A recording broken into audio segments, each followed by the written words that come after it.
আজকে তো আপনাদের সাথে কিছু কথা বলবো। কথাটি হচ্ছে আমাদের মানে স্বভাব, মুসলমান এবং মানুষের স্বভাব এরকম। তো একটি ওয়াজ আমি শুনছিলাম, গল্পটি আপনাদের সাথে করি যে একটি হুজুরের মুখে সেই ওয়াজটি শুনছিলাম আমি, যাই হোক, কিন্তু ভুলে গেছি কোন হুজুর।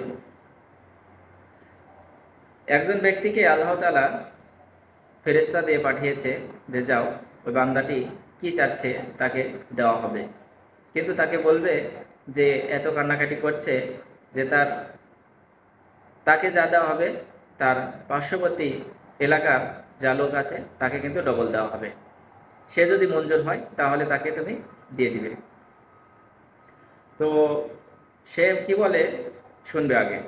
তো সে রাজি হয়ে গেছে। তো আল্লাহ তাআলার কাছে তিনি সব কিছু চেয়েছে। চাওয়ার পরে আল্লাহ তাআলা তাকে সব কিছু দিয়েছেন, ধন সম্পদ, যা কিছু প্রয়োজন জীবনে চলতে, গাড়ি বাড়ি সব কিছু দেওয়ার পরে সে ব্যক্তি লাস্টে কি চেয়েছে যে আমাকে যা দিবে সবাইকে তো ডবল দিবে। তাহলে ফেরেশতাকে তখন বলেছে সে যে আমাকে আমার একটি চোখ আপনি অন্ধ করে দেন। তাহলে আমাদের কত বড় নির্বোধ আমরা, আর কত হিংসা আমাদের মনে, যে সে কিন্তু ভালো বলেই জানে যে আমাকে যা দিবে আমার প্রতিবেশীকে তার ডবল দেওয়া হবে। এই কারণেই সে বলেছে যে আমার একটি চোখ অন্ধ করে দাও। সে ভালো করেই জানে যে আমার একটি চোখ অন্ধ হয়ে গেলে প্রতিবেশীর দুটি চোখ অন্ধ হয়ে যাবে, সে আর দেখতে পাবে না।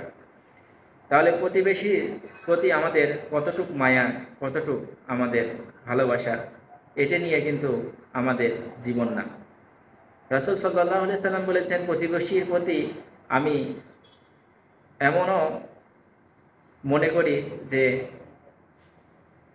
রাসূল সাল্লাল্লাহু আলাইহি সাল্লাম সেই আইনটি করে যাননি যাতে ফরজ না হয়ে যায়, যে আপনি যা খাচ্ছেন অবশ্যই প্রতিবেশীকে একটু হলেও দেওয়ার চেষ্টা করবেন।